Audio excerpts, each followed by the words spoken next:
All right, let's get it going. So in today's blog, I want to talk about reincarnation, incarnation, and things of the soul. Because for a long time, I guess for the past few years, we've been hearing this whole trend of Yolo and stuff like that. It's been around for a while. Let's be honest, it's been around for a while and nothing new. But because of that agenda and because of that word, we don't realize that a lot of times, the things that we say really play a factor in our lives just due to the fact that words have power, and if you're putting energy and putting your willpower into that particular word, then you will kind of YOLO yourself out in regards to having to come back and repeat something that you never had the chance to finish in a previous lifetime. So that's really getting into the reincarnation aspect of life. So I want to talk about this. I had someone who I spoke with, and they were asking me about reincarnation and matters of the soul, and thinking that this is a prison. And so because of that, shout out to her for asking me, and yeah, I'm gonna go ahead and get into it. So I did make some notes last night that I kind of wanted to cover with you guys. Let's see. Let's get into some science, okay? Now, there was this psychiatrist by the name of N. Stevenson, and this dude has been around since 1918, and he worked at this university school in Virginia, and practiced medicine for about 50 years and stuff. And so around between 1957 and 1967, he was researching near-death experiences, reincarnation, outer-body experiences, and verifying these to be scientific facts. So what I'm going to be doing, he has a really good article that I found last night, so I'm going to put that link in the description section underneath, so you guys be able to check that out and read up on that. I feel that you should, because I found it to be pretty interesting that it's been scientifically proven from a man who has practiced medicine for 50 years that reincarnation is a real thing, it's a real deal. Now, to get more on, let's say, a occulted or mystery school level, we understand that mystery school has, reincarnation has been taught for a very long time, because we have to understand that our souls are tied into the stars, and how that's done, obviously a higher intelligence put that together, because you can literally read your life story just by having a natal chart. So that's number one, and that's something that the church did eons ago when church came around and started to, basically the Vatican started to go around and really dismiss a lot of what I call spiritual science information that predates any newer religion that we know of today. So that's an important factor, which is one of the reasons why astrology has been demonized so much, is because, think about it, if we all, let's say that our parents were aware of things that they were not aware of when we came into this lifetime, and what if our parents had our natal charts right when we were babies growing up and things like that? Don't you think that you would not only be further along just within your life path, but there would be no questions about where the soul goes and what happens with this and what happens with that, because you will already know at a young age. But because our parents and our parents' parents have been under the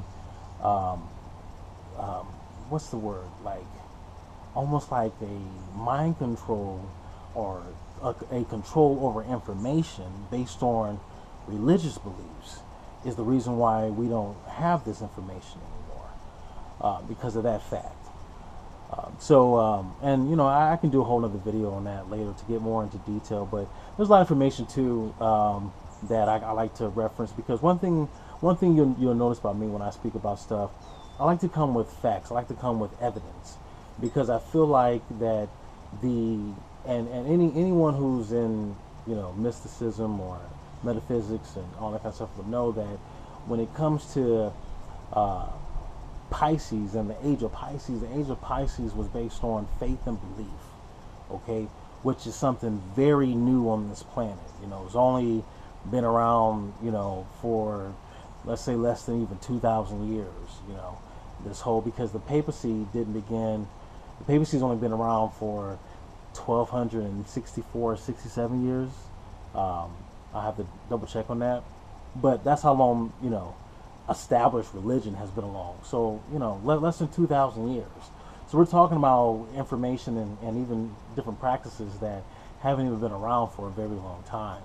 So going into a new zodiac sign, and we are physically going into a new zodiac sign. You can tell by astronomy and looking into astrology that we are shifting, and the planets and the stars are showing how we are literally shifting into a whole nother zodiac sign physically, which is Aquarius. And I'll do a video on this later when I talk about how the solar eclipse that happened last year over here in America, that led up to the September 23rd, that was a huge sign that we're in the age of Aquarius. This is the beginning stages right now. That's why a lot of stuff is happening. That's why karma's moving even faster. There's a whole lot of stuff going on that we're not being told, because some people just don't know. Maybe a lot of people aren't really in tune. A lot of people say that they're spiritual, but they're not aware. And that's the difference. The difference between being spiritual and being aware. Because you could be spiritual all day, but if you're not aware of certain things, then, you know, kind of left in the dust a little bit. So, but anyway, so I found something interesting. Going back into some Sumerian doctrine, or really some records, I would say. Also some things with what's it called, Babylonian, Akkadian, or whatever, and stuff. So, and it's interesting how spirit and soul is in reference to a divine feminine principle. I find that very interesting. So this was something that has been documented for a long time. Now, one thing that we're not taught in school, and they don't teach in any school, is the advanced civilization that was once here, that was known as ancient Sumeria or ancient Mesopotamia. And also, it also includes pre-dynasty Egypt, which they don't even talk about. Everyone talks about all the dynastic periods where humans were ruling, but no one talks about pre-dynasty, because let's face it, you know, that knows that that's getting into, you know, ET doctrine, or what we know as star people. That gets us to star people knowledge, so they're not going to talk about that.